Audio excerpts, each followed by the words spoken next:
Well, we've heard from Lonnie O'Day, who was a candidate in Douglas South, and now we've also got Michael Josem back with us from LibVan. Good morning, Paul. Good to be here with you. Can we just do a little thing? I mean, it's so close. 6 votes. You must be devastated in that, because I mean, I would be. It's so kind of right on the edge. But you okay about it? Or are you feeling you're going to be back again? What do you think? Sure. So look, obviously I'm personally disappointed, but respectful in that the public had their say, and I think that the public very rarely get these questions wrong. I respect that. Congratulations to Mrs. Christian and Mr. Quine. Okay. They're there to serve, and good on them. You'll be back? Well, I know you can't say you're standing, obviously, officially, because that puts you under starters' orders, but do you think you'll be contesting, possibly, again? So I guess what I'd encourage you to do is look back at the video that we recorded at the start of the campaign. You asked me that question. Yeah. If I lose, then in this Douglas South by-election, will I stand again for Douglas South? And I said, look, it really is up to the public to make that decision. And you could probably cut back in the video that we recorded, but I said, if the public say they don't want Josem, they will not have Josem. And so I'm very respectful of that. It is very difficult for me to imagine standing for Douglas South again next year. Oh, okay. The public have their say, and I think I acknowledge you're a little bit surprised by that, but I think perhaps I just have a different perspective here. In that my perspective is very clearly is that the public are in charge. The public made their decision. I respect their decision, but it was 6 votes. That's the thing. I mean, it could have. If you'd gone maybe down another street or something else had happened that day. That's what I'm saying. You're not like you were far away from getting in. So it sounds to me like whether you win by the length of the straight or the skin of your nose. Either way, congratulations to Mr. Quine and congratulations to Mrs. Christian. Good luck to them. Anyway, we're talking about housing today. This is something you're very passionate about, I know, and. You got some great diagrams here, but take us through. You're telling us here that prices, I think everyone knows, house prices here in the Isle of Man for some are very unobtainable still, and getting more unobtainable. Am I on the right here? Sure. So what we've done is LibVan, of which I serve as the chair, has conducted a Freedom of Information investigation into obtaining some data from the Isle of Man government. And so what we're about to talk about is not Michael Josem's opinion or LibVan's opinion. This is the Isle of Man government's underlying data from a freedom of information. Yeah, exactly. And so what this reveals is that the prices of housing relative to wages is soaring here in the Isle of Man. I'm not sure if people at home will be able to see this, but we've got this chart. I'll send you a digital copy, so hopefully it does. I'm going to hold it up next to you. Hold it up there, right? You talk and I'll hold. Sure, right here. Okay, so what we see down here at the bottom here is the grey line, and that is the Isle of Man government's data on median wages or median earnings in the Isle of Man. Across the top here on this soaring orange line is the Isle of Man government's data on the median cost of housing. Yeah, but it's plateaued since, what year was that? 2000? Yeah, so there was a further 6% increase according to the Isle of Man government last year. So this is 2019, this is all pre-coronavirus, so there might be further increases in housing, and there might be further reductions in earnings. And so what this shows unreservedly and very clearly is the Isle of Man government data shows that back in the 1990s, a median house cost about 5 and a bit times a median earnings. Yep. In the 2010s, that is the most recent decade, a median house cost, and I can read it from here right now, it costs 8.94 times a median salary. So what that means is that relative to earnings, house prices have soared by about 73%.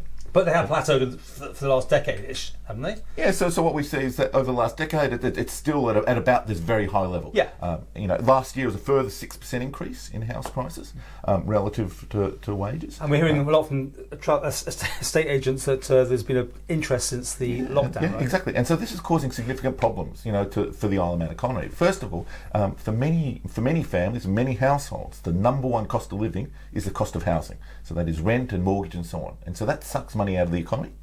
Second of all, as you talk about there, with real estate agents saying that prices are continuing to be very expensive and a lot of demand, that's going to put further pressure on household costs. Well, you touched on that. Supply and demand, surely. This is what it's about. You could be living in London. You've got the same issues. Yes. People pay what they expect to pay. And exactly right. Yeah, exactly right. 100% is that there is a lot of demand for housing and insufficient supply, and that's what causing this surge in prices. And so for many people, and you talked before about Douglas South, when I'm knocking on doors, for many people they consider that owning their own home is an unobtainable fantasy.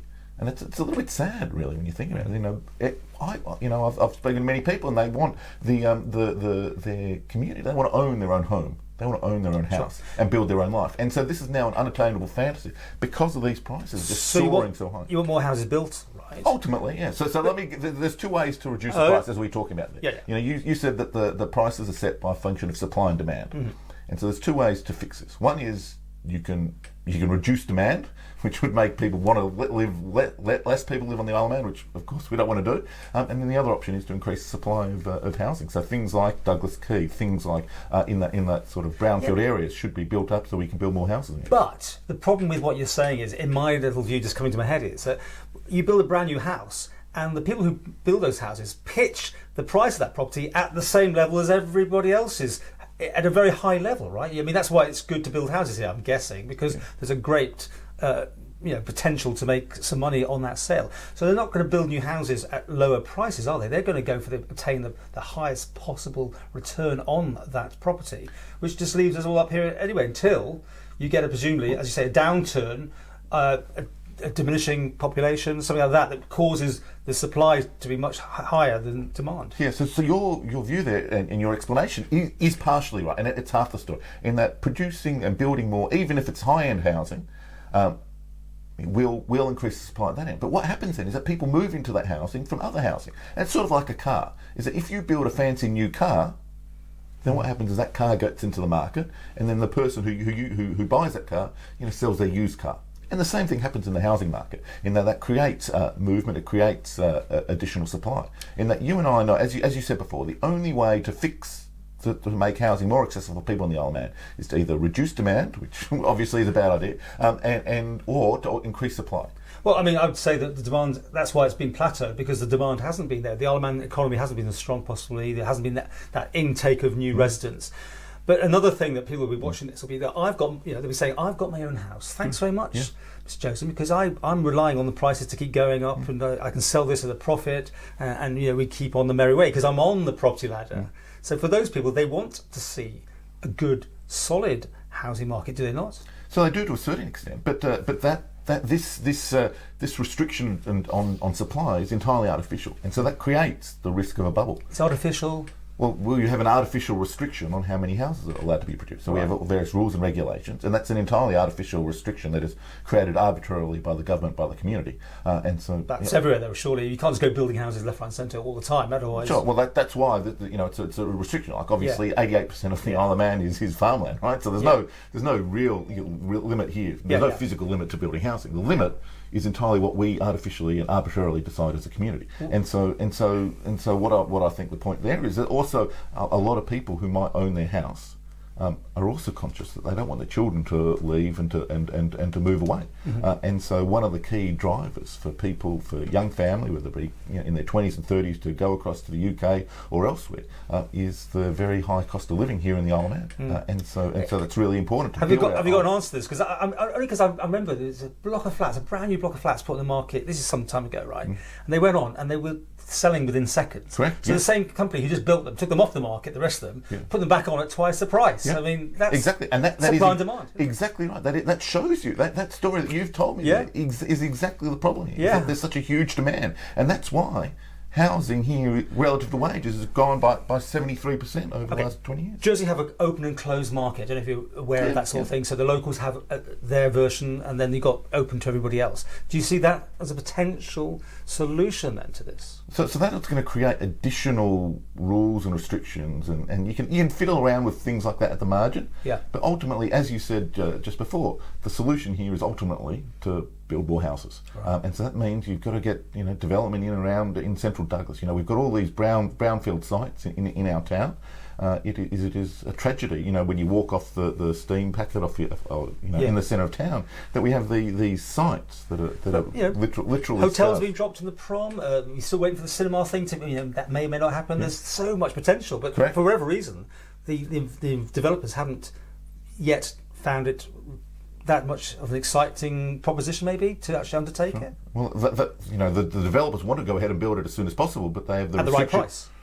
Sure, and so the best way to solve that problem is for them to get on and building. Okay. And it's build man for the future. Well, I wish you well on that. And is this LibVan policy, or is this you talking here? Yeah, no, this is it. This is a LibVan investigation, and Right. so we revealed this data. The first step is to reveal the data and to uncover that.